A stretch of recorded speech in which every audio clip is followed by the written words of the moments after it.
क्या आपने कभी सोचा है कि भगवान शिव के तीसरे नेत्र का रहस्य क्या है? वह नेत्र जिसे विनाश का नेत्र कहा जाता है, आखिर क्यों और कैसे जागृत होता है? आज हम आपको इस अद्भुत और रहस्यमयी कथा के माध्यम से उस गूढ़ रहस्य में ले चलेंगे जो हर किसी को चौंका देगा। पुराणों में कथा आती है कि भगवान शिव, जिन्हें महादेव कहा जाता है, एक तपस्वी हैं जो संसार के सबसे महान योगी हैं। उनकी दो आंखें संसार को देखने के लिए हैं, लेकिन उनका तीसरा नेत्र, उसका उद्देश्य कुछ और ही है।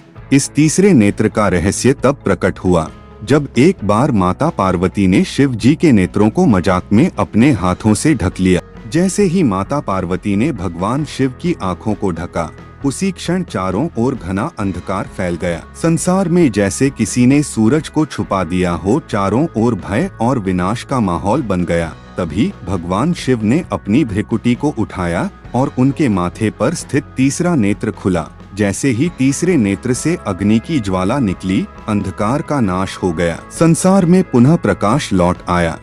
शिव का तीसरा नेत्र केवल विनाश का प्रतीक नहीं, बल्कि एक महत्वपूर्ण संदेश देता है। यह नेत्र हमें यह सिखाता है कि जीवन में अज्ञानता के अंधकार को मिटाने के लिए ज्ञान और विवेक की दृष्टि की आवश्यकता होती है। जिस तरह शिव जी ने अंधकार मिटाने के लिए तीसरे नेत्र का उपयोग किया, उसी प्रकार हमें भी अपने भीतर छिपे इस नेत्र यानी हमारे विवेक, आत्मज्ञान को जागृत करना चाहिए।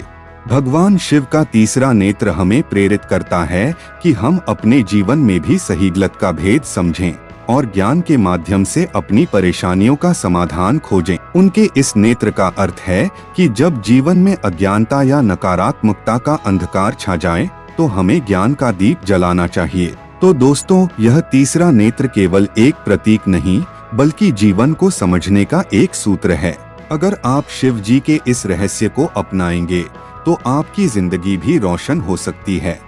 अगर आपको ये रहस्य पसंद आया हो, तो हमारे चैनल को सब्सक्राइब करें, ताकि आप और भी ऐसी ही रहस्यमयी और प्रेरणादायक कहानियां जान सकें।